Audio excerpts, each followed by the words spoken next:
चालू तो किया था। चल दिया, कर दिया। जी जी गच्छामि क्रमशः। हाँ हाँ, कोई बात नहीं, अच्छी समझाया, बता दिया, अच्छा। तो कहने का मतलब सहोदर भाइयों में बहनों में भी अगर झगड़े होते हैं तो इसका मेन कारण क्या है? कि मेन कारण यही है कि हमने पूर्व भाव में ऐसे पाप कर्मों का बंद किया है।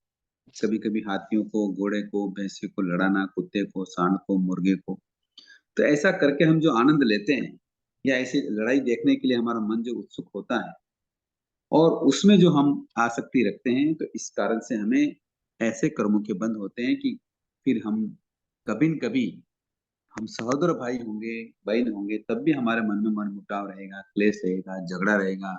यहाँ तक कि हम एक दूसरे को आपस में प्राणांत कष्ट देने के लिए भी तैयार हो जाते हैं। तो ऐसे कर्मों के बंद होते हैं। ये पाप प्रकृति हैं। पाप तत्व के बारे में चिंतन चल रहा है। एक और पाप तत्व बता रहे हैं ठाना सूत्र में, कि जो प्राणियों को घात करता है, झूठ बोलता है और तथा रूप श्रमण और महान को अकारण, अप्रासुक और अनैष्णी, अमनोज्ञ, असाताकारी आहार देता है। ओके। तीसरा है किसी की आजीविका भंग करता है और किसी धार्मिक या आध्यात्मिक व्यक्ति पर दोषारोपण करके उसके प्रति लोक श्रद्धा घटाने का प्रयत्न करता है। वह उक्त पाप कर्मों का बंद करके उसके फल स्वरूप अल्प आयु का बंद करता है। आई बात समझ में? आ रही है कि नहीं? अच्छा सा सुनाई भी हाँ दे रहा है? हाँ, दे रही है। हाँ। तो अल्प आयु को बंद होने के ये 3 कारण ठाना सूत्र में बताए, कि प्राणियों के घात करना, झूठ बोलना, मुनियों को, श्रमणों को, अनैष्णी, अफ्रासुक, अमनोज, असताकारी, ऐसा हार बहराना, और किसी की आजीविका भंग करना या किसी धार्मिक या आध्यात्मिक व्यक्ति पर दोषारोपण करना, इस तरीके से अल्प आयु के बंद के कारण है। और भी ये है कि कई बार व्यक्तियों को आर्य से तो उत्तम कुल नहीं मिलता है। इसके पीछे क्या? संतोष पैदा करता हूँ और इसलिए मैं मेरे भीतर इसके पीछे क्या कारण? कि अनार्य देश में जन्म लेने के क्या कारण है? या हम अच्छे कुल में जन्म नहीं लेते, तो इसके पीछे भी एक कारण है कि कई लोग अनार्य देश में जन्म लेते हैं, वहां उन्हें धर्म के सुसंस्कार नहीं मिल पाते। इसके पीछे भी बहुत कारण है, जैसे अनार्य म्लेच्छों के कार्यों की प्रशंसा करना, उनकी वेशभूषा धारण करने से, किसी पर झूठा इल्जाम लगाने से, म्लेच्छों को सुख संपदा को अच्छी समझने से, आर्यों का देश, वेश, संस्कृति और सभ्यता छोड़कर अनार्य कर्म, वेश, संस्कृति और सभ्यता को अपनाने से, इस प्रकार से हमारी आसक्ति या कार्य करने या समर्थन या अनुमोदन करने से हमें अनार्य देशों में जन्म लेना पड़ता है, जहाँ धर्म के संस्कार मिलते ही नहीं है। धर्म करना तो छोड़ो, संस्कार ही वहां नहीं मिलते हैं। तो इस प्रकार से कर्मों का बंद होते हैं। आई बात समझ में? आज हम क्या कर रहे हैं? आवाज बराबर नहीं आ रही है सर। आ रही है आवाज तो। अब आ रही है? आवाज आ रही है? आवाज आ रही है साहब हमारे को तो। अब भी आ ओके रही है। Okay okay. तो यानी बात बताई जा रही है कि अनार्य देश में किस कारण से जन्म लेते हैं, कि अनार्य देश में जो अनार्य लोग हैं उनकी प्रशंसा करना, उनकी वेशभूषाओं को धारण करना या उनके वेश की प्रशंसा करना, किसी पर झूठा इल्जाम लगाने से, या जो अनार्य देशों में सुख संपदा के अच्छे साधन हैं उनकी प्रशंसा करना, या अनार्य देशों का या वेश, संस्कृति और सभ्यता को छोड़कर आर्य आर्य देशों के वेश, संस्कृति और सभ्यता को छोड़कर अनार्य देश की संस्कृति, देश, सभ्यता या उनका पहनावा आदि का समर्थन करना या उपयोग करना, इस कारण से अनार्य देशों में जन्म होता है। समझ में आया बात? हाँ जी। अच्छा ओके। कई बार अब किन्हीं किन्हीं व्यक्तियों के संतान नहीं होती, इसका भी कारण बताया। इसका कारण क्या है ये बताते हुए बता रहे हैं कि कई लोग पुत्रहीन देखे जाते हैं। उनके पुत्र नहीं होने के पीछे क्या कारण है? तो इसका मुख्य कारण है मनुष्य, पशु पक्षी आदि के अनाथ बच्चों को मारना, अंडों को फोड़ना, पुत्रवंतों से द्वेष और ईर्ष्या रखना, गाय भैंस आदि के बच्चों की उनकी माता से अलग करना, उन्हें कम दूध पिलाना, बंदरी आदि के बच्चों को पकड़कर उनकी माता से अलग कर देना आदि से लाभा अंतराय और असाता वेदनी आदि पाप कर्मों का बंध होता है। इसीलिए कई व्यक्ति पुत्रहीनता का दुख भोगते हैं। बात समझ में आई?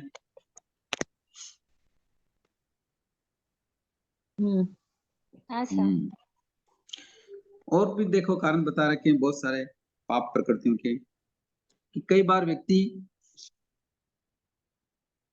पापात्मा बन जाता है, यानी जो व्यक्ति लोगों को धर्मभ्रष्ट करता है। आवाज बहुत ब्रेक हो रही है सर। हेलो, आवाज आ रही है अभी?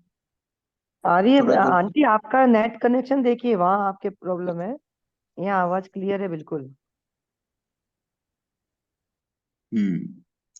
तो आदमी पापात्मा क्यों बनता है कि कोई व्यक्ति लोगों को धर्मभ्रष्ट करता है, सधर्म की निंदा करके कुधर्म की प्रशंसा करता है, उसकी महिमा गाने लग जाता है, अधार्मिक और पापी जनों की संगति करता है, वह व्यक्ति उक्त पाप कर्म का बंध के रूप में वो पापात्मा बन जाता है। तो इस तरीके से हमें बहुत ही सावधान रहना है, पाप तत्व को समझना है और ऐसे कर्मों के बंद करने से बचना है। बात समझ में आई? जी सर। कई व्यक्ति कायर होते हैं, डरपोक होते हैं, उन्हें अकारण डर लगता है। कोई भी काम हो, छोटा मोटा भी काम हो, तो उनको उनको जल्दी से डर लगने लगता है। इसके पीछे क्या कारण? तो इसके पीछे भी बात बताया है कि जिस व्यक्ति ने अन्य जीवों में भय पैदा किया है, अकस्मात धमाका करके दूसरों को डराता है, दूसरों की इज्जत लूटता है, या सर्प, विष, पानी, अग्नि, भूत आदि भयानक नामों का उच्चारण करके दूसरों को भयभीत करता है, शिशुओं और पशुओं को डरपोक बनाता है, उन्हें चौंकाता है, उन्हें भयभीत होकर दबते देखकर प्रसन्न होता है, ऐसा व्यक्ति भय मोहिनी पाप कर्म का बंध करता है और उदय आता है तब वो कायर और डरपोक बन जाता है। समझ में आया बात?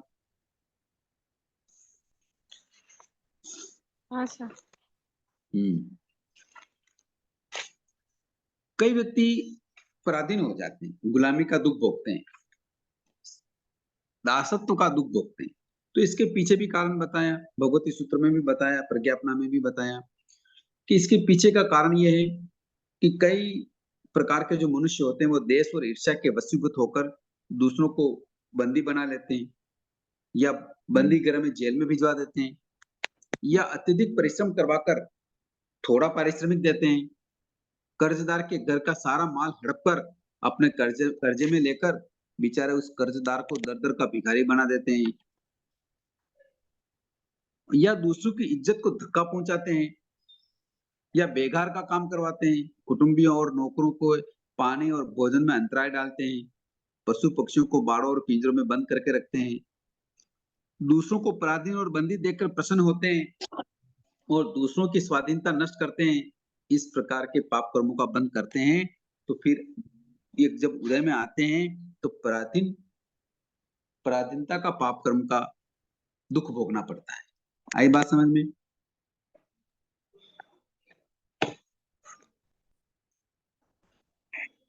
बात समझ में आ रही है? आवाज भी आ रही है? हाँ जी अच्छा। गुरु जी। अच्छा, हाँ जी। अब इस क्लास में जो भी मेंबर हैं उनसे एक प्रश्न करना चाहता हूँ। करूं क्या? हाँ साहब। ऐसा हाँ, आप ऐसे कौन से परिवार हैं जिनके घर में वो मछली वाला, क्या बोलते हैं, वो पानी में मछली रखते हैं, क्या बोलते हैं उसको? Fish aquarium. हाँ, fish fish aquarium. Aquarium. Aquarium, fish aquarium किस किस के घर अच्छा, में है ये बताओ? नहीं हमारे घर में तो नहीं।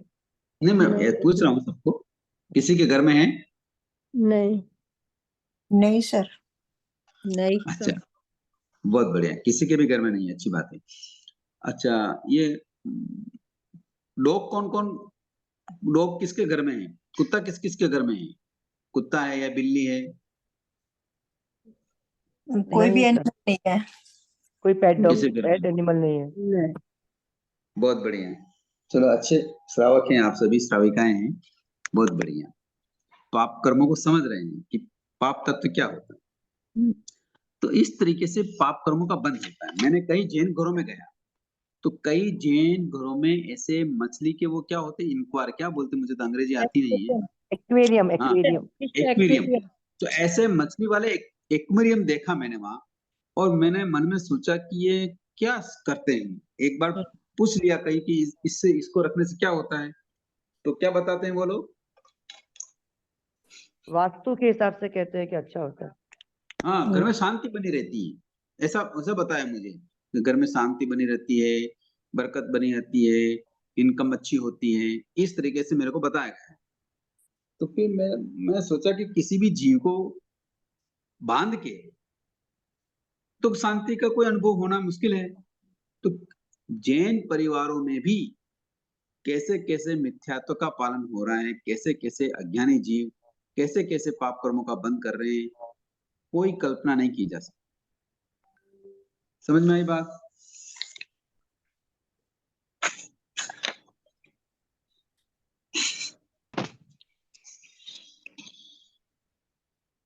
चलो एक बात बताओ, आज थोड़ा प्रश्न उत्तर करते हैं, क्योंकि पाप तत्व अब खत्म होने आ गए हैं।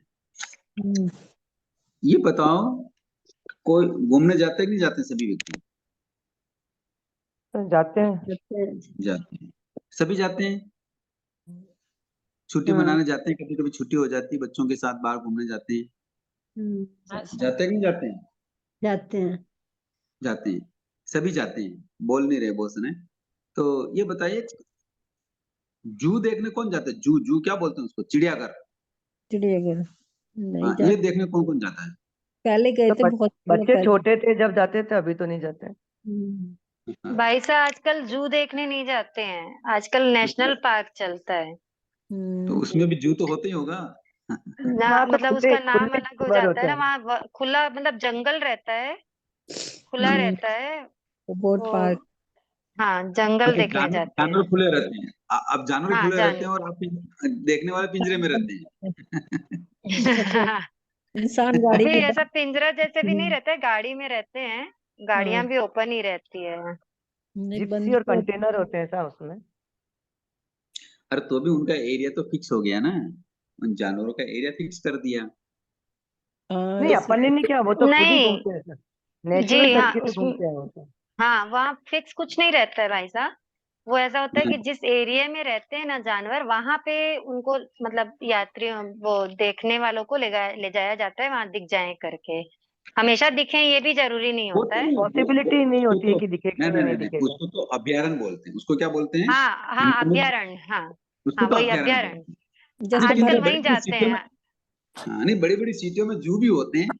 जैसे हम एक बार वहाँ तिरुवनंतपुरम गए, वहाँ बहुत बड़ा जू है। हाँ, और कहाँ बॉम्बे में संजय गांधी उद्यान है, वहाँ बहुत बड़ा जू है। और कहाँ नहीं जयपुर में बड़ा जू है। है, लखनऊ लेकिन में आजकल ना उसका ट्रेंड नहीं रह गया है, ऐसा हो गया है। ट्रेन में रह गए। अच्छा अच्छा जी, आजकल कम अच्छा। ही जाते हैं जू। हाँ, चलो जैसे बहुत अच्छी बात। साबरमती में आप। हाँ, बहुत अच्छी बात है, इतना ही जाते हैं तब तो कोई दिक्कत वाली बात नहीं है। चलो, इसलिए पाप कर्मों को समझ रहे हैं हम कि पाप कर्म कैसे बंद होते हैं। पाप तत्व को समझना बहुत जरूरी है। पाप तत्व स्टार्ट में बताए थे कितने होते हैं? पाप 18 होते हैं ना सब। 18 पाप तत्व होते हैं, बहुत बढ़िया। इन 18 पाप स्थानों से, हाँ बोलिए, कोई प्रश्न कर रहा था क्या बीच में? नहीं, वैसे जू देखने से क्या पाप होता है, हम्म, कैसे होता है? उनको सरिता जी बोल रहे हैं ना? हाँ जी। हाँ, जू में किनको देखते हैं? चिड़िया को देखते हैं, बंदर को देखते हैं, हाँ, या और किसी चिड़िया, जानवर को बंदर, देखते हैं ना? शेर, शेर वो और बेचारे, क्या कहते हैं, वो तो तोता। स्वतंत्र रहने वाले प्राणी हैं, और हाँ हम उनको पिंजरे में देखते हैं। तो हाँ। उन क्या होते हैं, खुश होते हैं कि नहीं होते हैं? देखो, आज हमने बंदर को देखा, या हमने शेर को देखा, हाथी को देखा, ऐसा हाँ जी। खुश होते नहीं होते हैं? हाँ होते हैं ना। तो बेचारे वो तो पिंजरे में हैं और खुश हम हो रहे हैं, और अगर आपको भी पिंजरे में बंद कर दें हाँ सही है। तो ऐसे उन जानवरों को देख के खुश नहीं होना। वो बेचारे तड़प रहे हैं, क्या कर रहे हैं, चाहे उनको हलवा पूरी खिला रहे होंगे, चाहे उनका मन मुताबिक उनको आहार दे रहे होंगे, तो भी वो पिंजरे में रहना पसंद करते हैं क्या? आजादी सबको प्रिय होती है, गुलामी कोई नहीं, गुलामी बंद कोई नहीं रहना चाहता है। हाँ जी। आया बात समझ में? अच्छा अच्छा, हाँ उनको देखकर हम खुश होते हैं, वही पाप होता है। सही है। हाँ, वो बहुत बड़ा पाप हो जाता है। हम्म। तो इस तो तरीके से भाई साहब, जीव।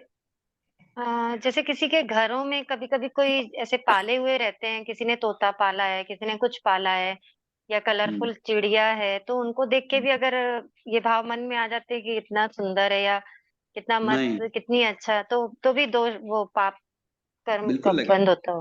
हाँ, बिल्कुल वही कह रही लगेगा, हूँ मैं। बंदर। जी। बिल्कुल आजकल लगेगा। तो भी ट्रेंड हो रहा है। वो तो अंदर से तकलीफ ही है उसको तो। बहुत भारी तकलीफ हम्म। है। कोई भी तकलीफ व्यक्ति है उसका। कम खाना हाँ। स्वीकार कर लेगा, जैसा मिलेगा हाँ। वैसा खा लेगा, किंतु कोई गुलाम रहना हाँ। नहीं चाहता। और हाँ, नहीं करता। हम्म। जानवर तो स्वतंत्र ही रहना चाहते हैं, क्योंकि बेचारे बोल नहीं सकते। हम्म। तो फिर इसलिए ऐसा बोलते हैं ना भाई साहब कि जैसे तिर्यंच की भी पुण्य प्रकृति अच्छी होती है, तो वो जैसे एसी गाड़ियों में सफर करते हैं, नहीं, एसी वो घरों में रहते अगर वो हैं। अगर वो स्वभाव से आते हो, अगर आपका घर खुला है, बाग बगीचा है, हम्म। कुछ भी है, आते हैं जाते हैं चल जाते हैं खाते हैं पीते हैं और उड़ जाते हैं, तो कोई दिक्कत ही नहीं है। आप उनको पिंजरे में बंद करते हैं, दिक्कत तो ये है ना। नहीं सर, ठीक जैसे है। अगर पेट डॉग रखा है, उसको बांधा नहीं है मानते और हो वो तो उसको बच्चे जैसे ही पालते हैं, कपड़े एक पहनाना, टाइम खाना एक टाइम तो खिलाना। बांधना ही पड़ता है ना, एक टाइम तो बांधना ही पड़ता है। हाँ वो तो बांध के ही घुमाते हैं, नहीं गले तो में बांध उसमें के उसकी पुण्य हाथ में प्रकृति लेके। मानेंगे क्या, जब वो है उस देखो, जब सब सुविधाएं मिल ऐसा रही है ऐसा उसको। नहीं होता है, देखो मेरी बात सुनो, ऐसा नहीं होता है कि पुण्य प्रकृति का उदय हो तो पाप प्रकृति का उदय नहीं होगा, ऐसा होता है क्या? नहीं, वो दोनों होंगे सर तो। हम भी बड़ी बड़ी कोठियों में रहते हैं, गाड़ी घोड़ों में रहते हैं, कितने नौकर चाकर हैं, तो हमारे पाप प्रकृति का उदय नहीं आता है क्या? आता है सर, बिल्कुल आता है। हाँ, तो वो हलवा पूड़ी खाते होंगे, दूध मलाई खाते होंगे, फिर भी पराधीनता का दुख तो भोगते ही है ना। हाँ। जय साहब, मेरा एक क्वेश्चन है। हम्म। जैसे मान लो किसने वो कुत्ता पाला हुआ है, तो मैं हम्म। उसको कहती हूँ कि तूने आफत पाली हुई है बेकार में, मतलब इसको नहीं पालना चाहिए। हम्म। तो मतलब इसमें मुझे दोष लगेगा या नहीं? नहीं, उसको आफत नहीं बोल के उसको अच्छे शब्दों से समझाएं कि जानवर से भी स्वतंत्र रहना चाहते हैं, कोई भी पराधीन नहीं रहना चाहता। कल्पना करो आपको भी हम हलवा पूड़ी रोज खिलाएं, इस कमरे में बंद कर दें, तो आप रहेंगे क्या? नहीं, वो तो नहीं रहेंगे, मतलब मैं कहूँगी क्यों बेकार में पालते हो, बेकार में गले में घंटी डाल रखे है, इसके साथ अगर बंधे अगर रहते हैं, अगर ये भी सामने बंधा वाला रहता अगर है। अगर ये भी बंधा रहता है। सामने वाले की प्रकृति आप जानते हो और आपकी बात सुन के वो समझने की कोशिश करते हो तो बताएं, नहीं तो कषाय बढ़ाने से फायदा नहीं। आजकल हम्म। झगड़े जल्दी हो जाते हैं। हम्म। समझा? इसीलिए भगवान ने संकित के 77 बोलों में क्या बताया कि ज्यादा आलाप सलाप नहीं करें मिथ्यात्वियों से, ठीक है। नहीं तो आपकी शांति भंग हो जाएगी। तो समझ में मतलब आई कुछ बात? बोलना चाहिए, संभाव से रहना चाहिए, तो अभी एक बार बोलना बोल चाहिए। दिया ठीक अगर है। अगर एक बार। सामने वाला आपसे प्रभावित है या आपकी बात मानता है, आपका पड़ोसी है, अच्छा है, और वो आपको ऐसा लगता है कि नहीं मेरे कहने से वो ये कार्य छोड़ देगा, तो बताने में कोई दिक्कत नहीं। और नहीं तो फिर चुप रहो। हाँ, चुप रहो, ये संसार ऐसे ही चलता है, आप किस किस के घर की बीमारी मिटाओगे? ठीक है। भगवान केवल उपदेश फरमाते हैं, मानना ना किसी को, मानना। हाँ, किसी को बांधते नहीं है, या हम्म। किसी को प्रेशर नहीं करते कि आपको ये कार्य करना है, ऐसा नहीं करते। भगवान बता सकते हैं, और भगवान का मार्ग ही यही है। हम्म। हाँ, इसके लिए हम कोशिश कर सकते हैं, तरह तरह से कोशिश कर सकते हैं, इसके लिए और भी कई हम चीजें कर सकते हैं, वो अलग बात है। किंतु कोई नहीं कर रहा है तो उसके प्रति हमें द्वेष भाव नहीं लाना है, या उनको समझाना ही है, इसके पीछे भी नहीं पड़ना है, क्योंकि संसार ऐसे ही चलता है। हम्म। समझ में आया बात? हाँ ठीक। जी सही। और बोलिए। तो इसमें एक प्रश्न है, अगर हम्म। अपन कहीं पर भी सी बीच में जाते हैं और अपन अब समझने लग गए, तो अपन उस भाव से नहीं जा रहे हैं कि भाई बहुत सुंदर है, या अपन और उसमें अपन पाँव भी नहीं डालते हैं या उसमें खेलने की कोशिश भी नहीं करते हैं, तो भी क्या उसमें पाप का अनुबंध होता है? अभी क्यों जाना है बताओ, जाने का कारण तो बताओ, क्यों गए? नहीं, कहीं घूमने के लिए गए, पूरे 20 लोगों का ट्रिप है और उस जगह पर हम्म, एक डेस्टिनेशन वो भी है और वहां आपको भी जाना पड़ेगा।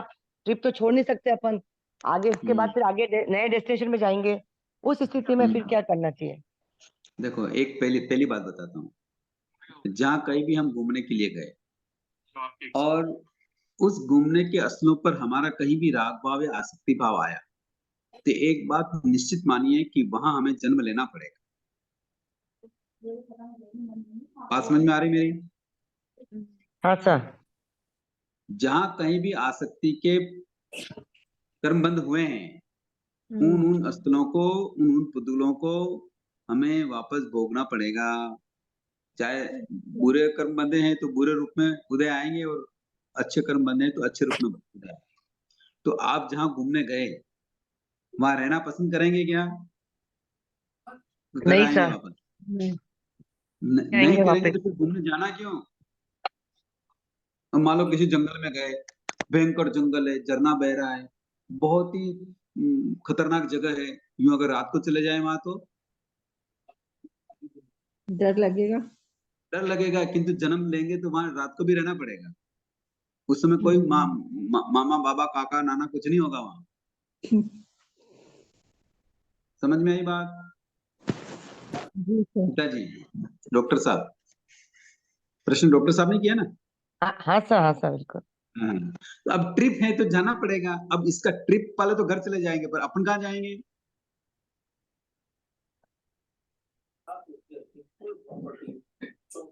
तो इसी चीज का तो सॉल्यूशन चाहिए, फिर इसमें कैसे अवॉइड करेंगे? ट्रिप जाना बंद कर देंगे? क्या करें बताओ, आप बताओ, कोई सोल्यूशन तो आप भी बताओ जरा, क्या करना तो चाहिए? वही वही तो ढूंढ रहे हैं कि भाई आसक्ति नहीं रखेंगे, उसमें मन नहीं नहीं नहीं, लगाएंगे। अरे फिर तो घूमने से क्या फायदा? जब आपको आनंद ही नहीं आएगा वहां, किसी चीज को देख के कोई खुश भी नहीं होंगे आप, तो फिर घूमने से क्या फायदा? फिर ट्रिप में क्यों नहीं जाना? नहीं, खुशी का मतलब इन डेप्थ भी ऐसे ठीक है भाई, सुपरफिशियल के यहाँ भी अच्छा लग रहा है, ये सब कुछ ठीक है, पर उसमें अच्छा लग जुड़ाव रहा है नहीं इसमें तो रखेंगे। आसक्ति है ना। नहीं, पर अच्छा उसमें कब लगता है? जुड़ाव नहीं रखेंगे ना सर, कि गहराई से नहीं रखेंगे उसको। पर ट्रिप में जाना जरूरी है ना। भले लगाव नहीं रखें, आसक्ति नहीं रखें, ज्यादा खुशी नहीं मनाएं, पर ट्रिप नहीं छोड़ेंगे, ऐसा ना? सर ट्रिप छोड़ने की नहीं है सर, कहीं भाई आप 12 महीने में ऐसा लगता है कि सर चलो रिक्रिएशन के लिए कहीं चलें, कहीं जाकर आए, उस हिसाब से नहीं फिर नहीं, आप आप ऐसा नहीं सोचते थे, आज देखो वीकली है, छुट्टी है, तो मान साहब के चलें, एक समय वहाँ अच्छी होगी, वहाँ पे भी जाते हैं कभी सर, वहाँ पे भी ज्ञान जाते हैं। होगा, दो बात हाँ। अच्छी सुनने को मिलेगी, जिससे नहीं नहीं, हमारे वहाँ पे पाप भी। कर्म बंद नहीं होंगे। देखो भगवान का मार्ग ऐसा ही है, हम हाँ। कुछ भी गले निकालें या कुछ भी करें तो उससे हम बच नहीं सकते। जो फैक्ट है वो है। गुरुजी। सर जैसा इसी इसी हाँ से जी। संबंधित एक प्रश्न और है, जैसे अपने हम्म, लोकल जहाँ रहते हैं वहाँ शादी होती है, तब तो आपको हम्म, मालूम है कि यहाँ शादी गार्डन में होगी, तो आप मना कर हम्म, दोगे, आप नहीं जाओगे, अपने घर रह जाओगे, कुछ भी बहाना कर लेंगे अपन। पर अगर हम्म, कहीं बाहर जाके शादी अटेंड करनी पड़ी, जहाँ आपको हम्म, ओवरनाइट रहना पड़ता है, और आजकल हम्म, सब लोग रिसोर्ट में शादी करते हैं, तो वहाँ सब हम्म, जैन परिवारों की शादियां भी वहीं हो रही है, और गार्डन में हम्म। खाने होते हैं, उस समय अपन क्या करें, कैसे बचेंगे और क्या करेंगे? अरे तो उस समय उपवास कर लो। उपवास तो करते ही है ना डॉक्टर साहब, एकादशी करते होंगे, करते कि नहीं करते करते हैं? करते हैं, बिल्कुल और करते हैं सर। हम भी चाहते हैं कि हम धर्म की प्रभावना करें। वैसे कितनी धर्म की प्रभावना करते हैं हम, कि ऐसा करो वैसा करो यूं करो, है ना, करते हैं ना। तो वहां अगर नहीं खाएंगे तो लोग पूछेंगे क्या बात है, आपने खाना नहीं खाया? नहीं, मेरे त्याग है साहब, मैं गार्डन में खाना नहीं खाती। तो त्याग भी हो गया और धर्म का प्रचार भी हो गया, कि देखो कितने अच्छे जानकार हैं, कितना अच्छा परिवार है, कि देखो गार्डन की कितनी हिंसा होती है, खाना नहीं खाते। तो दोनों बातें लाभ हो गया, स्वभाव से स्वाभाविक उपवास भी हो गया और प्रचार भी हो गया। जहाँ जयजिन कहीं सर, भी इसके वचन लिए एक बात। क्वेश्चन है। एक क्वेश्चन मैं पुट कर रही हूँ। जैसे मान लो, चलो खाना तो नहीं खाया, मतलब जैसे त्योहार होता है वैसे भी रूटीन में नहीं खाना होता। हम्म। और फिर जाओ तो अटेंड करोगे तो वो भी तो दोष है, उनके ऊपर चलना पड़ेगा और करना पड़ेगा, फिर उसको कैसे नहीं नहीं? खाना, अरे खाना खाना ही नहीं तो गार्डन में जाना ही क्यों? नहीं, खाना नहीं खाओ तो होटल में वहां जाओ, बाकी खाना खाने के लिए ही गार्डन में जाते हैं, बाकी तो होटल के नहीं कमरे बुक होते हैं। नहीं नहीं, पर नहीं। सारे फंक्शन वही होते हैं ना सर, सब हाँ, फंक्शन तो वही होते हैं। गार्डन में नहीं ओपन होते, में। फंक्शन हाँ तो हॉल में होते हैं। नहीं नहीं गार्डन सर, में भी होते आजकल, हैं क्या फंक्शन? हाँ आज आजकल सब करते हैं सब सर। होते हैं, लॉन में होते हैं, ओपन अब में होते भी। हैं तो क्या कर सकते हैं, तो अब फिर इसका कोई उसमें इलाज क्या मत। करना है? चलो खाना तो अवॉइड करते हैं, होटल का भी नहीं खाते, वैसे भी नहीं खाते, नाइट को भी नहीं, चौबिहार होता है तो उसके बाद जो फंक्शन अटेंड करने पड़े उसके लिए फिर कैसे करना चाहिए? जाओ, उनके लिए स्पेशल उन्होंने बुलाया, इनवाइट किया, मान लो यहाँ से दिल्ली से जयपुर गए या कहीं भी वो गए, आजकल डेस्टिनेशन शादी है वो करने लगे जाकर वहां पर, तो उसमें मतलब फिर क्या करें? ये तो है नहीं कि भी जाएंगे और हम एक तरफ होटल में ही बैठे रहेंगे। चलो एक प्रश्न मैं करता हूँ, हाँ इस जी। प्रश्न के जवाब में एक प्रश्न करता हूँ, आपका आंसर आ जाएगा। ठीक है। मैंने आपको आमंत्रित किया हाँ जी। कि आप मेरे घर आइए, हम्म। मैं आपको एक जहर का प्याला पिलाऊंगा, हम्म, आएंगे आप?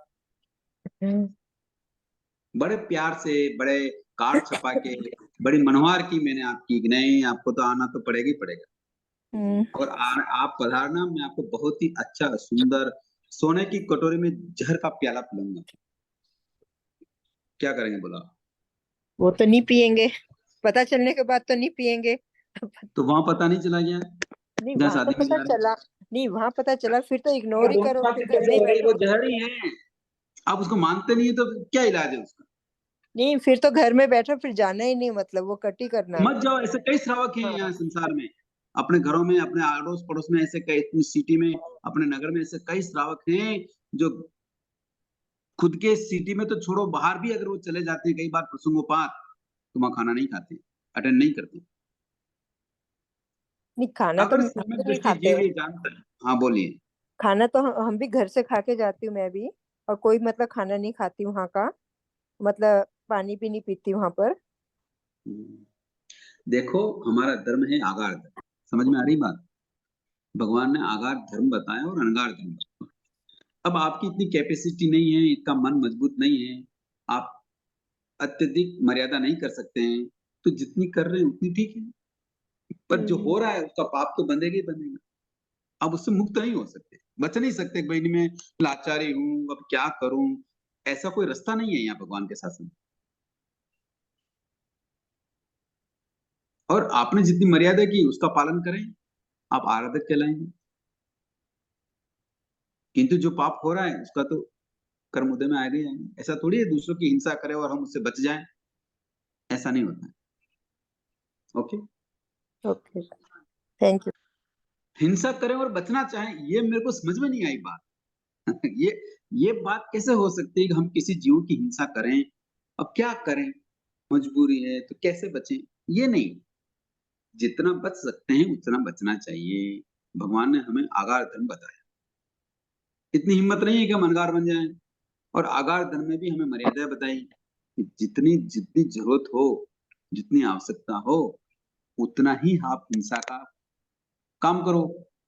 और मान लो कई बार आजीवन के भी व्रत ले लेते हैं, फिर भी पर डे का भी व्रत है, 14 नियम लो, और कभी मजबूरी में फंस गए, कभी नहीं शादी में जाना ही पड़ेगा, बेटे की शादी है, पोते की शादी, बेटी के यहाँ शादी, कहीं भी शादी है, फंस गए, आपका मन कमजोर है और चले भी गए, तो भी आप, आपकी मर्यादा है, खुली है, आप जा सकते हैं।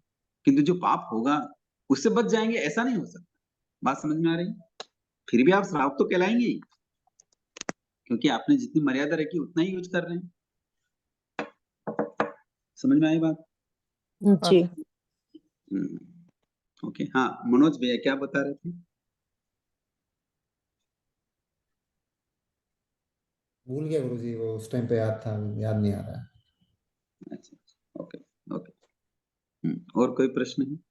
हाँ गुरुजी, वो आपने कुत्ते का बताया ना, उसका क्यों नहीं रखना चाहिए, उसका जवाब दीजिए ना, आपने जवाब नहीं दिया।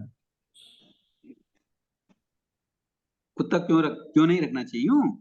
बांधने का तो विषय समझ में आता है, वो हम्म। घर के अंदर अपन असल घर के अंदर तो बांधते भी नहीं है, तो भी उसके बाद में क्या है करके। नहीं, घर पे मान लो बांधना पड़ता है उसको, मान लो कोई दूसरे मेहमान आते हैं तो उसको काटने की संभावना रहती है, तो बांधना तो पड़ता ही है उसको। मैंने कुत्ता नहीं है, बट फिर भी मुझे लगा नहीं, हाँ हाँ ओके, पर किसी भी जीव को पराधीन बनाना कोई नहीं चाहता, पराधीन। यूं स्वभाव से कोई कुत्ता हमारे दरवाजे पे आ जाए, बैठ जाए, रोटी डालते हैं हम, खाता है, दिन भर बैठा रहता है, वो ये अलग है, वो उसको कोई नहीं, पर घर में हम उसको पाल देना या फिर प्रसंगोपात कभी उसको बांध देना। मान लो कोई मेहमान आ रहे हैं तो आपको लगेगा उनको भौंकेगा, तो मेहमान नाराज हो जाएंगे तो कमरे में ले जाके बंद कर दो, ऐसा करते ही है ना। मुझे इसका हिसाब किताब बताइए मुझे अभी आप। हाँ। कुत्ते के घर पे एक मैं दृष्टांत है, एग्जाम्पल है ये, मैं कोई उद्देश्य नहीं, अभी जस्ट दिमाग में आया उसकी बात कर रहा हूँ मैं। जैसे कुत्तों को पालना है तो वो कहीं गलत कीचड़ में होता है या गंदगी की जगह होता है या गलत जगह पे होता, उससे अच्छा था अपने घर पे होता, सपोज एग्जाम्पल के लिए, तो उसको धर्म ध्यान सुनने में भी आ जाता, शुद्ध शाकाहारी जीवन जीता, और कषाय नहीं होते, क्योंकि उसको कोई निमित्त नहीं मिलते हैं ऐसे कोई लड़ाई झगड़ा के। हालांकि वो आर्त ध्यान रोते ध्यान तो करता ही रहता है, वो अलग विषय है। और वो बांधने का हिसाब है, वो परसेंटेज देखते तो कम होता है, और उसकी साता अनुकंपा ज्यादा होती है उसमें, तो इसमें मनोज भैया, मनोज भैया, हम तिरंज के बारे में इतनी गहराई से चिंतन कर रहे हैं कि वो कीचड़ में पड़ा रहेगा, इधर उधर मुंह मारेगा, अच्छा है हमारे घर पे रह जाए, हम उसको नमस्कार सूत्र सुनाएंगे, धर्म सुनाएंगे, है ना, उसकी साता उपजाएंगे, ऐसी बात समझ रहे हैं ना आप। हाँ, तो तिरंज के बारे में इतनी गहनता से विचार है, तो क्या स्वधर्मियों के बारे में हमारे विचार आता है क्या ऐसा? नहीं। कई कई बार स्वधर्मी है हमारे बेचारे स्थानक में नहीं आते, क्या कारण है, क्यों नहीं आते हैं, क्या उनकी तकलीफ है, क्या आर्थिक प्रॉब्लम है, क्या बच्चे की प्रॉब्लम है, क्या शिक्षा की प्रॉब्लम है, क्या चिकित्सा की प्रॉब्लम है, उनके बारे में तो हमें कभी विचार नहीं आता है। नहीं आता सर। और तिरंज के बारे में जल्दी से विचार आ गया। ईगो है ना सर। नहीं, हाँ, वो बात नहीं, वो सब वो ये पे की ये बात है, वो संसार थोड़ा। है मनोज भैया, ये संसार है, ऐसा ही चलता है। हम्म। इसलिए हमें पहले क्या करना चाहिए, ये हमारा विवेक होना चाहिए कि जो सही। व्यक्ति धर्म कर सकता है, भगवान की आज्ञा का आराधन कर सकता है, हमें उसका पहले ख्याल रखना है, हम्म। दूसरे का भी ख्याल रखना ही है। अनुकंपा हमारे संकेत का लक्षण है, इसको छोड़ नहीं सकते, किंतु हम उसको पालने बैठ जाएं, ये नहीं, ये तो उनकी दशा है, ये तिरंज गति का उनका कर्मोदय है, तो भोगना ही पड़ेगा। हाँ, हाँ, उनको हम सही है। समय पे रोटी दे दें, अगर उनको पानी की तकलीफ है तो पानी की कुंडी बना दें, या ऐसा और कोई भी कार्य कर सकते हैं ताकि उनको आहार पानी का तकलीफ ना हो, किंतु उसको पालने लग जाएं और इस दृष्टि से कोई धर्म सुनेगा, ये नहीं हो सकता मनोज भैया। सही है, सही है, सही और है। जयजिन सर, ये भी हो सकता है ना कि जैसे कोई भी एनिमल हम घर में रखते हैं या जानवर को पालते हैं, तो हमारी आसक्ति उसके प्रति ज्यादा बढ़ती रहती है। तो मतलब लास्ट टाइम में भी कहते हैं ना, मरते टाइम हमारी उस डॉग में ही ज्यादा शक्ति रही, तो फिर हमें अगली जन्म त्रियंश की योनि मिलती है, कुछ ऐसे भी होता है। नहीं देखो, तिरंज तिरंज के बंध के कारण अलग हैं, आपने कभी सुना होगा, वो अलग बातें हैं, और आसक्ति का कारण भी होते ही वो विषय अलग हो गया। विषय यहाँ मनोज भैया ने दूसरा बताया, हाँ सर। बल्कि हमें क्या कहते हैं ना विवेक कि रखना आसक्ति चाहिए। बढ़ती रहती है, इसलिए हम ना इन जानवरों को नहीं घर में पालते हैं। ओके, वो कोई दिक्कत नहीं। देखो यूं तो बहुत सारे एनिमल वाले ऐसे जो इंसान होते हैं ना, कि जैसे कोई कोई एनिमल एक्सीडेंट हो गया, उसका पाँव टूट गया या फ्रैक्चर हो गया, तो कई कई व्यक्ति ऐसे होते हैं जिन्होंने, जैसे एक उदयपुर में है, मैंने सुना है, मैंने देखा नहीं है, पर एक व्यक्ति जैन है, वो एक्सीडेंटल जानवरों को या पशुओं को या पक्षियों को, वो अपने एक घर के पास में बहुत बड़ा उनका जगह है, तो उन्होंने वो ऐसा बना रखा पिंजरा टाइप, ऐसा बहुत मतलब, तो उनकी वो सेवा करते हैं, उनका वो मेडिकल करते हैं, और वो ठीक हो जाते हैं तो वापस उनको छोड़ देते हैं। तो मनोज भैया ये तो विषय अलग हो गया, हाँ, किंतु पालना पोसना और ये दृष्टिकोण अपना लेना कि ये भी हम हमारी तरह धर्म आराधन करेगा या धर्म सुनेगा, ये भी अच्छा रहेगा, उसके साथ रहेगी, ये विषय नहीं। इसके लिए पहले तो हमें ये ध्यान रखना है कि हमारे जो स्वधर्मी हैं, कई स्वधर्मी हैं, हर सिटी में मिल जाते हैं, जो किसी न किसी रूप में तकलीफ पाते हैं, उनको देखने वाला कोई नहीं है। और ये भी नहीं चिंतन करते हैं कि देखो वो अस्थानक में क्यों नहीं आए, कि ये मुनि मुनि पधारे हैं तो उनके प्रवचन सुनने क्यों नहीं आए, आज समय करने क्यों नहीं आए। ऐसा कोई भी संवाद नहीं होता, चिंतन मनन नहीं होता है। कभी ऐसा करें कि चलो जो डेली के व्यक्ति आने वाले हैं या जो कभी कभी आते हैं, वो अगर नहीं आ रहे हैं, नहीं दिख रहे हैं, तो उनको फोन करके विचार कर सकते हैं तो भैया भाई साहब आज क्या तकलीफ चल रही है, आप दिखाई नहीं देते, आपके दर्शन नहीं होते। तो जानकारी करें, अगर उनके वास्तव में कोई तकलीफ है तो उनकी तकलीफ दूर करना है, अगर हमारी कैपेसिटी है तो उनकी तकलीफ दूर करें। ऐसा नहीं होता है। यूं जैन कहलाने वाले व्यक्ति लाखों करोड़ों रुपए फंक्शन में खर्च कर देते हैं, और वो फंक्शन होता है कुछ घंटों का, किंतु अगर वही 1 लाख 2 लाख रुपया उन सधर्मी भाइयों के अगर काम आ जावे और उससे उनकी गाड़ी चलने लग जाए और भगवान की आराधना के लिए वो अस्थानक में भी आने लग सकते हैं, ऐसा कोई नहीं करता मनोज भैया, मैंने तो नहीं देखा ऐसा करते। सही है सर। तो सम्यक दृष्टि का चिंतन अलग चलता है, वो अलग तरह से सोचता है। आई बात समझ में? सही है सर।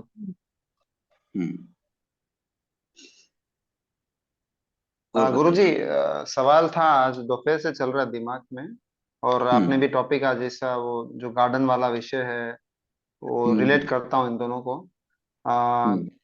धर्म आराधना जब भी स्वाध्याय होती है या जैसे सुनते हैं आपसे या गुरु भगवंतों से उनकी वाणी ग्रहण होती है अपने से, तब इतना वैराग्य का भाव होता है। जैसे कहते हैं ना, स्थानक के अंदर होते तो अलग भाव है, और जैसे ही सामाई चितारी बेट का झटका तो अलग भाव हो जाते हैं। तो ऐसा तो मैं नहीं कहूंगा, बट फिर भी है, मैक्सिमम लोगों की ये प्रवृत्ति है, और जो थोड़ा धर्म आराधना करते हैं वो कहीं पे भी हो उनकी धर्म आराधना में वो अच्छे रहते हैं। बट मेरा ये चिंतन चल रहा था कि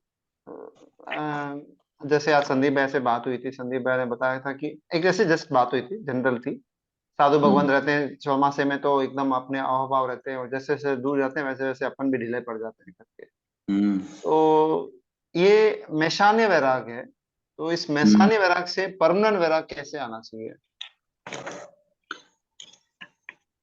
देखो, सभी व्यक्तियों के साथ तो ऐसा नहीं कह सकते कि सबको मैशान्य वैराग है। नहीं, मैं कैटेगरी है, अलग अलग है, सभी के अलग अलग। हाँ, अलग अलग। किंतु कई बार ऐसा होता है कि स्थानक में या और ऐसी कई जगह हम जाते हैं जहाँ हमको वैराग्य आ जाता है कि देखो कितना, और उस स्थल को छोड़ते हैं, फिर वही संसार के कार्य में उलझ जाते हैं। इसके पीछे सबसे मुख्य कारण ये है कि हम जो धर्म आराधना कर रहे हैं, हमने उसकी समझ नहीं बढ़ाई। मैं अपने क्लासों में ज्यादातर यही बात करता हूँ कि समझ इतनी गहरी होगी, अध्ययन कम होगा चलेगा, किंतु जो अध्ययन किया है उसकी समझ गहरी होगी तो व्यक्ति 24 ही घंटे चार्ज रहेगा। किंतु समझ नहीं होगी तो जितनी देर का वो सेल है उतनी देर ही वो चलेगा, जैसे ही सेल मंदा हुआ लाइट बंद।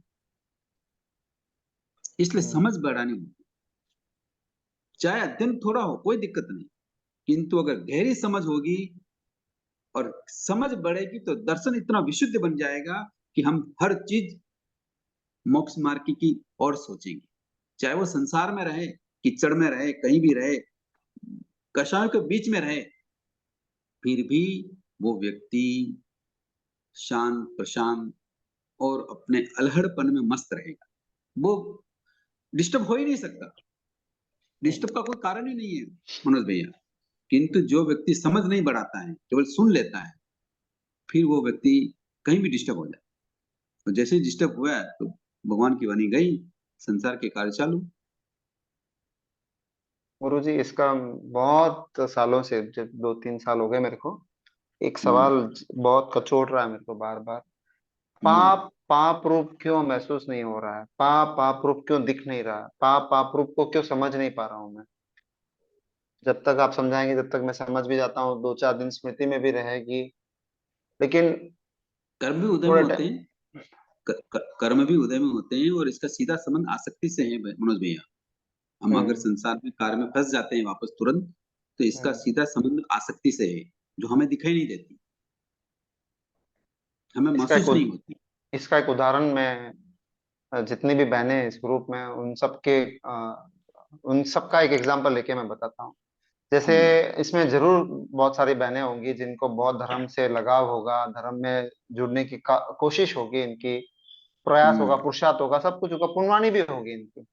बट घर शादी हो गई, बच्चे हो गए, माँ बाप है, सास ससुर परिवार है, तो उसकी वजह से उनकी वो सब्जी भी सुधारना पड़ता है, आलू कांदा भी करना पड़ता है, रात को भी पकाना पड़ता है। उनके मन तो कुछ होता नहीं है, फिर भी वो करते हैं। और होटल भी जाना पड़ता है, घास पे भी चलना पड़ता है।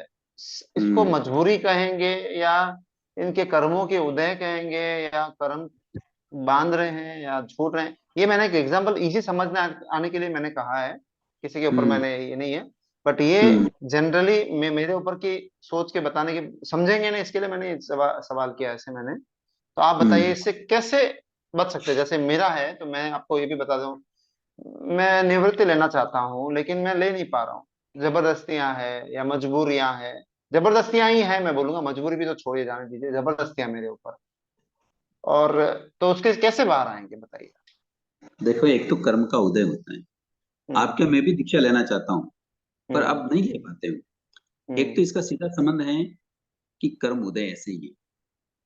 जब तक मोहिनी कर्म का क्षोभन नहीं होता, तब तक इस आरंभ परिग्रह को नहीं छोड़ पाते।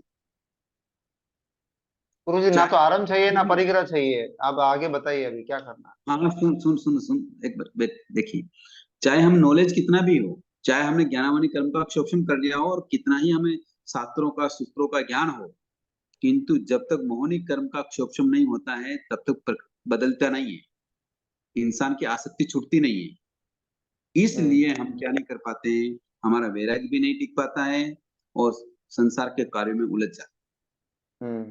तो जब तक हम कषायों का शमन नहीं करेंगे, तब तक हमारा कुछ भी भला होने वाला नहीं। कषायों का शमन मतलब क्या है? शांत रखना। कषाय क्या है? क्रोध, मान, माया, लोभ। ओके,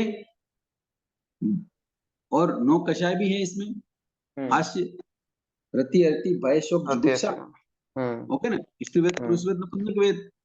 तो कहने का मतलब, ये जब उदय में आती हो तो उदय भाव में नहीं बहना, वही तो गुरुजी, भाव वही में रहना। भाई गुरुजी, वही तो बात है ना। जैसे मैं एग्जांपल बहनों का इजी समझ में आएगा इसके लिए बोल रहा हूँ अभी उनको देखो, तो। एक मैं आगे बता रहा हूँ कि जैसे मान लो कोई व्यक्ति है, अब पुरुष है या स्त्री है। पुरुष है तो उसको दुकान पे जाना रहता है या ऑफिस जाना रहता है। स्त्री है तो मान लो होम लेडी है तो उसको घर के कार्य करने होते हैं। अब कार्य नहीं करेगी तो कषाय बढ़ेंगे या क्या होंगे? कैसे झगड़े बढ़ेंगे? होंगे, लड़ाई झगड़े होंगे।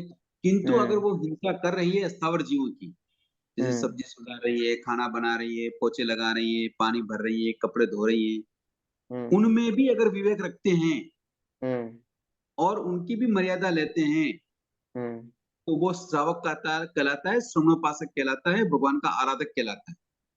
अच्छा। वो भी मोक्ष मार्ग है, किंतु मर्यादित है, आसक्ति पूर्वक नहीं है। करना पड़ता है क्योंकि संसार के ऐसे ही दृश्य हैं। अगर ऐसा नहीं करेंगे तो कषायें बढ़ेगी, लड़ाई झगड़े होंगे, तो वो और नुकसान हो जाएगा और इतनी कषायें बढ़ जाए कि हम अध्यात्म में चले जाएं। तो ऐसा नहीं कर सकते। तो इसलिए जो हम कार्य कर रहे हैं उसकी मर्यादा से जिए और मर्यादा से रहें। अब कई व्यक्ति ऐसे हैं कि जैसे घर में वृद्ध माता पिता हैं या कोई रोगी हैं, उनकी सेवा शुश्रूषा नहीं करके वो स्थानक में जाके समय कर लेते हैं। नहीं, मेरे तो महाराज आए हुए हैं, मेरे तो स्थानक में क्लास में जाना है, मुझे तो ये सीखना है, और एक समय में 2-2 3-3 समय कर लेते हैं। अब इसको क्या समझना? तो गलत है। वो धर्माराधक है ही नहीं। नहीं नहीं, वो तो पहले अब वो कह रहे हैं ये तो संसार है, ऐसे ही चलता रहता है। संसार नहीं, आपके कर्म उदय में है। आपको पहले अपना फर्ज निभाना चाहिए, कर्तव्य निभाना चाहिए।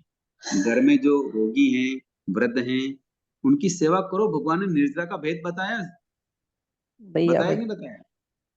दयावच बताया। हम्म तो इस तरीके से हमको समझ बढ़ानी होती है। कई व्यक्ति ऐसे हैं मैंने एक उदाहरण देखा, एग्जाम्पल मुझे बहुत अच्छा लगा, मैं उसका कई बार स्वाध्याय में जाता हूँ, वहां उनका स्मरण करता हूँ कि बॉम्बे में एक परिवार है जिन्होंने आचार्य श्री विजयराज जी महाराज साहब का चतुर्मास करवाया है। वो मंदिर वाला परिवार, वो मंदिर मार्गी है, या मंदिर की पूजा प्रतिष्ठा करते हैं वो, उसमें कोई दिक्कत नहीं, वो अपना हिसाब से करते हैं। अपन को उस विषय को नहीं लेना यहाँ। मैं यूं कह रहा हूं वहां कि उनके जो मम्मी और पापा हैं उस परिवार के, नाम याद नहीं आ रहा उनको भैया का, वो भाई मम्मी अगर मंदिर जाती है या स्नानक महाराज साहब के दर्शन करने आती है या कहीं किसी की सेवा के लिए जाती है, तो उनका पुत्र उनके साथ छाया की तरह रहता है। और ये भी नहीं कहता कि मम्मी मेरा ऑफिस का टाइम हो गया, कितनी देर लगेगी, एक शब्द नहीं बोलता है। जब तक मम्मी जो कार्य कर रही है तब तक उनके साथ है। वो कहेंगे अब मुझे घर छोड़ दो, घर छोड़ देंगे, फिर वो ऑफिस जाएंगे। 3 भाई हैं, तीनों में से एक भाई ये कार्य करती है। फिर मम्मी को जो काम है, स्थानक जाना, मारसा पे जाना, मंदिर जाना या किसी सेवा कार्य के लिए जाना, तो वो ये नहीं कहेंगे चाहे 10 घंटे लग जाए, 5 घंटे लग जाए, कुछ भी लग जाए। तो उन वृद्ध माता पिता की वो कितनी बारीकी से सेवा कर रहे हैं। तो यही उनका धर्म है। अब उनको छोड़ के हम स्थानक में चले जाएं, ये नहीं हो सकता। इसी तरह से संसार में रहते हुए अगर हम किचन का काम कर रहे हैं, सब्जी सुधार रहे हैं या और कोई भी घर का कार्य कर रहे हैं, तो ये कार्य करने का एक क्या है, लाचारी है कि संसार चलाना है, नहीं चलेगा तो कषाय बढ़ेगी। और मर्यादा से जीते हैं तो कोई दिक्कत नहीं है। भगवान का आराधक ही कहलाता है वो। मनोज भैया, हाँ सर, सुन रहा हूँ। तो इस जैसे चलिए मैं बहनों का आज एग्जांपल लेता हूँ वापस। हम्म आ, ताकि मेरा बिजनेस का लूंगा तो समझे, थोड़ा सा समझने में थोड़ा तकलीफ होगा, लेकिन मैं समझ जाऊंगा उसके विषय से। जैसे अभी हम्म बहनों को बनाना है सात्विक खाना ही समझिए, एक खाना जो मर्यादित खाना है, रेगुलर है, वो बनाना है। हम्म अभी हम्म मजबूरियां भी हैं या फिर जबरदस्तियां भी हैं, घर वालों के लिए भी टेस्ट के लिए कुछ नया बनाओ, ये डालो, चीज डालो, कांदा डालो, ये डालो, वो डालो। गेस्ट हम्म गेस्ट आ गए तो उनके लिए बनाना है। तो हम्म उसमें बनाते बनाते बनाते बनाते ये मजबूरियां, ये जबरदस्तियां कहीं अपने मोह का उदय आया और वहां पे इनकी शौक बन जाता है। बिल्कुल सही बात कह रहे हैं। जैसे मेरे एग्जांपल, मैंने मैंने मेरा बिजनेस जब मैं समझ मेरे को आई, मैं 25-26 साल की उम्र में मैंने कुछ बिजनेस किया, फ्लुक में, हम्म गुरु कृपा है सर, हम्म ईश्वर की बहुत बहुत मेरे ऊपर कृपा है। मैंने कुछ बिजनेस किया और उसमें मुझे लगा कि सबसे कम जीव हिंसा है तो इसी के अंदर है। तो मैंने उसको चॉइस किया। 25-26 साल की उम्र की बात, 25 साल की उम्र की बात कर रहा हूँ मैं, जब हमारे घर हम्म में ये बिजनेस था ही नहीं। मुझे लगा कि, और जैन धर्म समझता भी नहीं था। जब हम्म मेरे को पहला मुनाफा हुआ तब मैंने सोचा कि अरे मनोज, यही धंधा करना अपने को, तो इसमें जीव हिंसा ही नहीं है, पैसा का पैसा हम्म भी आ गया और काम का काम भी बन गया और अपना काम भी निकल गया। हम्म लेकिन जैसे समय गया, आज 15-17 साल हो गए उस बात को, तो हम्म वही चीज को मॉडिफिकेशन करते करते आज वो टेस्ट आने लग गया, रस आने लग गया, और उसको थोड़ा हम्म बड़ा प्रमाण में चले गए, तो वहां पे जीव हम्म हिंसा भयंकर हो रही है। अभी कैसे हम्म। इससे बचें? ये ये क्यों हुआ मनोज भैया, आप बता सकते हैं? मोह। मैं तो सब चीज में मोह ही समझता हूँ और कुछ समझता ही नहीं हाँ, हूँ, मैं तो मोह। आसक्ति, आसक्ति। संसार के प्रति, पदार्थों के प्रति, पशुओं के प्रति बिना आसक्ति के ऐसा नहीं हो सकता। एक श्रावक जी थे, वो श्रावक जी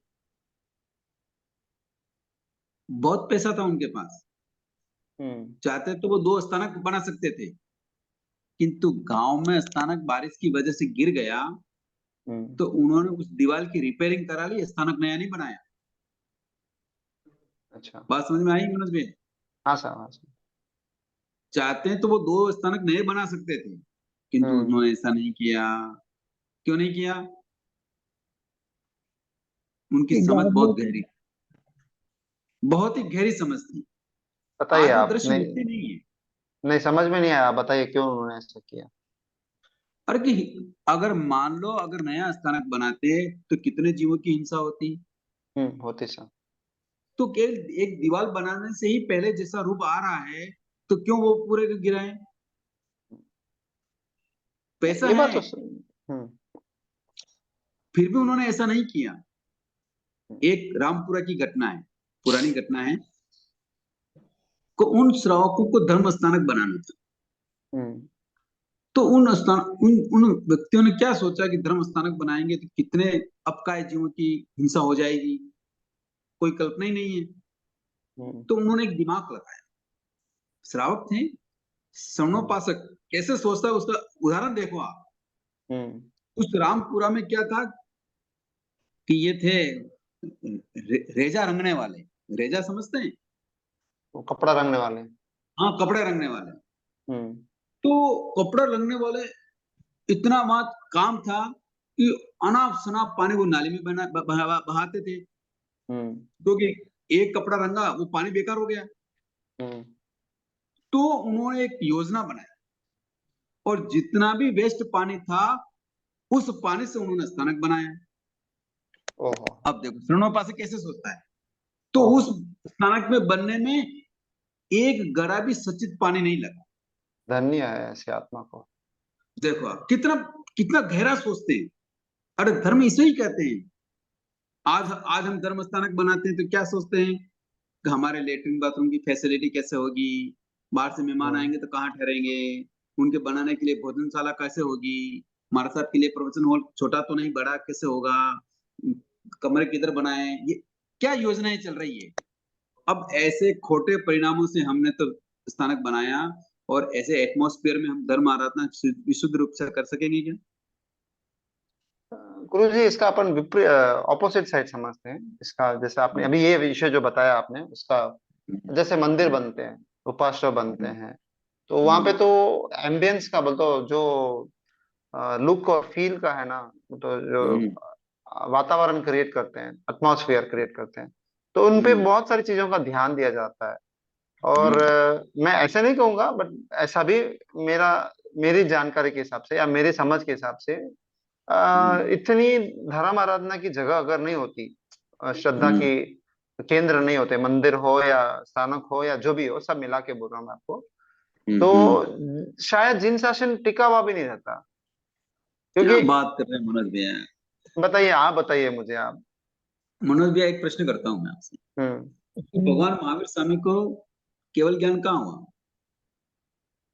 कौन से धर्म स्थानक में केवल ज्ञान होना, कौन बताएगा? झाड़ के नीचे हुआ था, कहाँ था वो झाड़, कहाँ थी? बिहार के आसपास में, नहीं नहीं किस खुले स्तर मैदान तक में, में था? हाँ जी? खुला में, खुले मैदान नदी में। किनारे, नदी किनारे। शशाल बरोबर है। और देखो अब एटमोस्फेयर की बात कर रहे हैं आप मनोज भैया, और भगवान को केवल ज्ञान कहाँ हो गया? वहां कौन सा एटमोस्फेयर था? गुरुजी, मैंने ये सवाल अभी रिसेंटली साधु संतों के यहाँ पे किया था कि हाँ। मुझे पढ़ने में आ रहा था तब, वो तो वृक्ष वृक्ष के 9 या 11 टाइप के अलग अलग वृक्ष है, जिसके कारण इतनी लब्धियां और शक्तियां मिलती है धर्म आराधना के लिए। उसमें कल्प वृक्ष था और अलग अलग नाम थे। तो मैं बोला कि मथे बंदा भी मुझे ये बताइए, वृक्ष के नीचे भगवान महावीर को अगर केवल ज्ञान हुआ तो जो सचित पत्ते थे वो गिरे होंगे, उनका क्या हुआ रहेगा। चलिए, वो भगवान महावीर थे, तीर्थंकर थे, तो उनके से बहुत एक्सेप्शंस उनके लिए खुले हैं। तो लेकिन वो विषय आज साधु संत कोई भी वृक्ष के नीचे बैठते नहीं, मैंने देखा नहीं और ना सुना है कभी ऐसे। अभी मैं तो इतना नहीं, नया हूँ सब। ऐसा नहीं है मनोज भैया, ऐसा नहीं है। हाँ। अपन ने कई चीज नहीं देखते नहीं सुनते तो नहीं होता है, ऐसा नहीं होता नहीं है। नहीं, मैं नया हूँ तो मैंने देखा नहीं, वो एक मैंने बार बता क्या दिया। हुआ, हम्म एक बार क्या हुआ कि संत विहार कर रहे थे, हम्म मैं भी साथ में था। हम्म तो शाम का विहार था, गर्मी का मौसम था, और जहाँ हमको जामुनिया कला जाना था नीमच से आगे, हम्म तो वहां सूचना शायद कर दी थी। बहुत पुरानी बात बता रहा हूँ मैं, 30 साल पुरानी। हम्म और वहां जाने पर पता लगा जो ग्राम सेवक था तो वो जहाँ हमको ठहरना था वहां ताला लगा के कहीं चला गया। अब चला गया तो रुकने का स्थल नहीं था, तो हमारे बड़े संतों ने कहा चलो आगे गांव है छोटा सा, थोड़ा टाइम भी है, थोड़ा जल्दी विहार कर लेते हैं, जल्दी चलेंगे, थोड़ा काम में पहुंच जाएंगे, वहां रात्रि विश्राम कर लेंगे। और हमने विहार कर दिया। अब विहार कर दिया, चलते चलते ऐसा प्रसंग आ गया कि वो गांव आया ही नहीं। मतलब हमने जो सोचा था कि 2-3 किलोमीटर है तो वो ज्यादा निकल गया। अब इधर दिन अस्त हो रहा है, अब क्या करें, रात को हम चल नहीं सकते। तो फिर रोड के किनारे हमने देखा कि एक 2 या 3 आम के वृक्ष थे, उसके पास में कुआं भी था, और वहां कुछ पत्थर वगैरह पड़े हुए थे, तो हमने वही रात निकाल ली। गुरु जी, वो तो मैंने भी देखा है, ये तो मैं खुद भी इसका चश्मदीद गवाह हूँ इस उन चीज का। वृक्षों तो के नीचे रात निकाल ली। हाँ, निकालते हैं, मैंने भी निकाली है। बट मेरा कहने का ये अर्थ है कि मैंने वो जो स्वाध्याय की थी उस सब्जेक्ट के ऊपर, तो वृक्ष के कारण पुद्गल उसके जो है वृक्ष के इतने परमाणु शुद्ध और विशुद्ध होते हैं उसके, वो अपनी धर्म आराधना को बहुत पुष्ट करता है, ऐसे उधर लिखा हुआ था। तो ऐसा नहीं है, मैंने ऐसा नहीं है मनोज भैया, ऐसा नहीं है। आपने प्रदेशी राजा और उसकी घटना नहीं सुनी? हाँ, उसकी वाइफ की। नहीं, वाइफ की नहीं, केशी श्रमण, नहीं केशी नहीं श्रमण, कृषि श्रमण। नहीं नहीं, प्रदेशी राज, नहीं क्या नाम भूल गया मैं। वो तो वो जो युद्ध करते हैं और उसके बाद सर के हाथ लगाते हैं, तो पता चलता है कि मैं तो नहीं दीक्षा ले नहीं, लिया हूँ। राजपर्षणी है वो तो हुआ मैं है। मैं आप जो कह रहे हैं ना, वृक्ष वृक्ष कितना वो होते हैं, क्या बोले आप अभी? मतलब वाइब्रेशन उनका अच्छा निकलता है, मतलब एटमॉस्फेयर, वही बोल रहे थे ना। हम्म किंतु ऐसा होता नहीं है, वो नाम याद नहीं आ रहा है, वो राजा प्रदेशी राजा है, अटक गया हूं मैं। तो एक बार मंत्री के साथ घूमने गए, बाहर गए नगर के, तो बाहर गटर का हाँ, पानी वो भास रहा था, तो उन्होंने मुंह हाथ लगा दिए, हम्म किंतु मंत्री ने नहीं लगाया, वो सम्यक दृष्टि था, श्रावक था। हम्म तो पूछा भाई क्या है, कि नहीं ये तो पुतगुलों का स्वभाव नहीं है, हमारा अपना स्वभाव है ये। तो नहीं, सही ऐसे है, कैसे सही हो राजा सकता है? पक्षी है, तो राजा उसकी उसको सिद्ध करने के लिए उसी गटर के पानी को फिल्टर किया गया। हाँ, वो 7 बार करते हैं सब। जो भी है, फिल्टर करके वही पानी राजा को पिलाया गया। तो पिलाते हैं। राजा बोला बहुत अच्छा स्वादिष्ट, आज ये कौन से कुएं का पानी? तो उस मंत्री ने बताया कुएं का नहीं, वो गटर का पानी है। हाँ, तो पुद्गलों का स्वभाव ऐसे ही होता है, और हम्म पुद्गलों के स्वभाव से हमारा एटमॉस्फेयर नहीं बदलता है मनोज भैया। हमें हम्म समझना पड़ता है कि हमें किस रीति से, किस गति से और किस तरीके से हमें साधना करनी है। भगवान अनार्य देश में गए, वहां कौन सा हम्म एटमॉस्फेयर था? हम्म वो तो वहां भी अपने रातें गुजारी। हम्म एटमॉस्फेयर तो हम बनाते हैं हम्म कि हम किस तरीके से साधना कर रहे हैं, हमारे कैसे। इसका मतलब ये होगा गुरुजी कि अ, अंदर के भाव क्या है, उसके उसके ऊपर डिपेंड करता है कि अपनी कितनी शुद्धता है करके। बिल्कुल, और कोई चारा ही नहीं है यहाँ, और रास्ता ही नहीं है मनोज भैया। भगवान के हम्म शास्त्र में और दूसरा कोई रास्ता है ही नहीं। हम्म अगर ऐसा रास्ता होता तो ये बताओ, भरत चक्रवर्ती को केवल ज्ञान कहाँ हुआ? तो ध्यान नहीं समझे। और महल में उनके उनके अरिषा बोन में हो भवन में, गया था। हाँ, अरिषा वो भवन हाँ, वो कांच को सामने खड़े थे और वो जैसे हाँ, जैसे उनके खोलते बोन थे। में, तो वहां कौन सा वैराग्य का एटमोस्फियर था? हम्म वहां कौन सी साधना का एटमोस्फियर था? खुद खुद के परिणाम बदल गए। समझ में हम्म आई मनोज भैया? हाँ सर, हाँ सर। खुद के परिणाम बदल बदल गए, तो जिस महलों में वो आनंद से रहते थे, जिन हम्म इंद्रिय विषयों को भोग रहे थे, वही उनको केवल ज्ञान हो गया।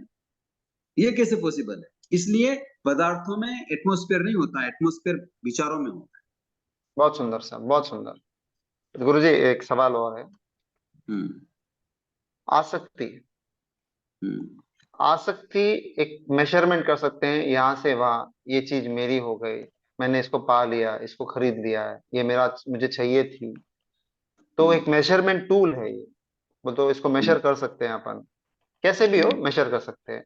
ये मेरा है, ये बच्चा मेरा है, इसके ऊपर पोसेसिव बोल तो आत्मीयता नहीं, प्रेम बोल तो मेरा अधिकार है, ऐसे एक सब्जेक्ट है आसक्ति, बहुत बड़ा सा। हम्म अभी इसको मेजर कर सकते हैं कोई भी चीज से। आध्यात्मिक आसक्ति को छोड़ना है, तो इसका पूरा ऑपोजिट जाना है। इसका मतलब अपन मेजर ही नहीं कर सकते हैं। तो डर ये है कि मेजरमेंट को कैसे छोड़े। जैसे मैं एग्जांपल ओपनली बोल देता हूँ, मेरे बहुत सालों से, मैं अभी बहुत साल हो गए, 7-8 साल हो गए, मेरे पैसे कमाने का मकसद सिर्फ एक ही था कि पैसा कमाना मेरा मकसद नहीं था। मैं सही रास्ते पे चढ़ रहा हूँ क्या, चल रहा हूँ क्या, उसको देखने के लिए मुझे एक नंबर चाहिए था, वो तो एक मेजरमेंट टेप चाहिए था। वो मेजरमेंट टेप मैंने पैसे को बना दिया कि इतना पैसा कमाया तो चलो भाई ये साल अपना बराबर सही ढंग से चले अपन करके। मैंने उसके लिए, पैसे का मोह नहीं है मेरे को, बट ये मेजरमेंट मेरे लिए मोह है कि मैं सही ढंग से चल रहा हूँ क्या, वो मैं सोच रहा हूँ। भगवान के 100% इसमें 18 पाप हो ही रहे हैं, उसमें पाप लग ही रहा है, सब कुछ हो रहा है। तो अभी मेरा ये कहने का मतलब ये है कि इस मेजरमेंट टेप से बाहर कैसे आए। मनोज भैया, हमने तत्वों को समझा नहीं। मैं एक एग्जांपल देता हूँ, आपकी ये बात मैंने सुनी, मैं इसके ऊपर एक एग्जांपल देता हूँ कि आप घर में बैठे हैं, बच्चे ने या बहू ने कांच की गिलास फोड़ दी, गिर गई, फूट गई, आपके मन में क्या विचार आएंगे? पहले तो होता था महंगी ग्लास फूट गई है, बट अभी तो ये होता कि भाई तू सुरक्षा है क्या, देख ले पहले। तेरे को कुछ लगी नहीं, चोट नहीं लगी क्या, वो देखते पहले। अभी पहले तो महंगी चीज टूट गई, क्यों तोड़ा, डांट देते, कर देते थे। अभी क्या करेंगे? अभी तो यही है कि भाई पहले सुरक्षा है क्या, ध्यान रखना, आगे से मत करना, संभल के काम करो, बस यही है। यही समझ हमारी नहीं बड़ी मनोज भैया। अगर वो कांच का गिलास नीचे गिरा और टूट गया, बिखर गया, तो भगवान ने ये फरमाया कि पुद्गलों का स्वभाव है सड़न गलन विध्वंस। उसका गिराने वाले का या गिरने वाले का कोई दोष ही नहीं है। और अगर उस गिलास से गिरने से किसी को चोट लगी है, तो चोट का कारण ये है कि उसके असाता वेदनी कर्म का उदय आ गया। ये समझ बढ़ेगी ना, तब जाके हमारी आसक्ति कम हो जाए, फिर हम तथ्यों को समझने लग जाएंगे, फिर हमें संसार नहीं लगेगा। बात समझ में आई मनोज भैया? समझ गए साहब, लेकिन इतना खुला, चलिए समझ जाएंगे, लेकिन व्यवहार रूप जो करना अपने को करना ही पड़ेगा। अपन नहीं बोलेंगे तो भी बात समझेंगे ओके नहीं। है, मैं आपकी बात समझ रहा हूँ कि जब तक हम तत्वों को समझेंगे, जीव अजीव को समझ रहेंगे गहराई से, तो पुद्गल है नष्ट हो गया, होता ही है। अगर ऐसे विचार आ गए तो किसी भी कीमत पे कषाय आएगी ही नहीं, उन पदार्थों के प्रति आसक्ति रहेगी ही नहीं।